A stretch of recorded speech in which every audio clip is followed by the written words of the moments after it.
Assalamualaikum warahmatullahi wabarakatuh. Perkenalkan, saya Ngalifatul Nujuan Faliha dari kelas 3 Mahasiswa A. Di sini saya akan menyampaikan beberapa isu tentang permasalahan ekonomi makro.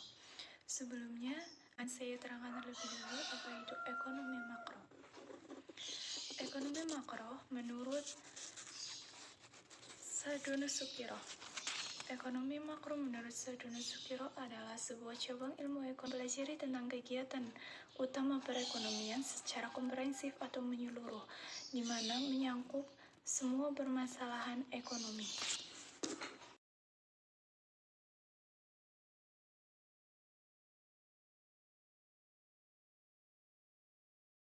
Pemirsa, pandemi COVID-19 berpotensi menambah jumlah pengangguran di dalam negeri. Implementasi program pendidikan vokasi pun diharapkan dapat sejalan dengan perlahan kebutuhan namun dunia kian usaha. nyata, COVID-19 menyebabkan banyak orang jadi pengangguran. Menyisakan masalah ketenagakerjaan yang cukup pelik. Banyak orang sulit mendapatkan pekerjaan, termasuk mereka yang baru saja lulus.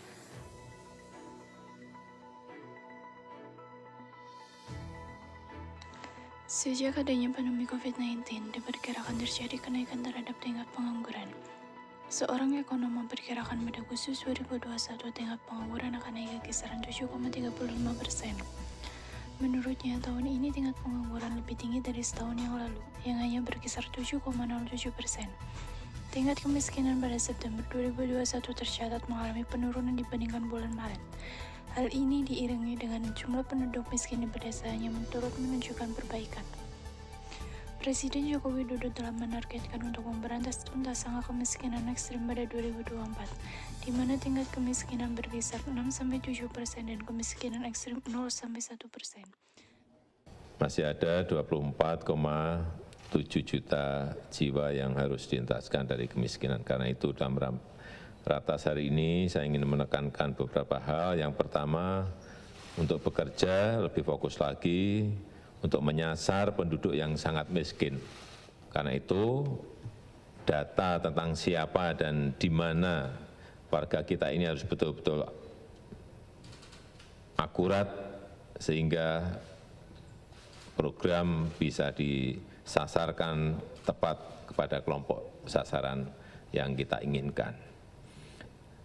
Dan kita harapkan nanti di 2024 untuk kemiskinan ekstrim ini bisa kita berada pada posisi 0.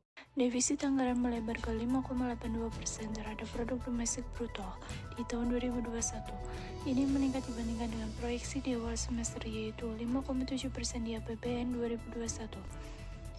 Pelebaran defisit ini terjadi karena adanya pelemahan ekonomi di tahun ini.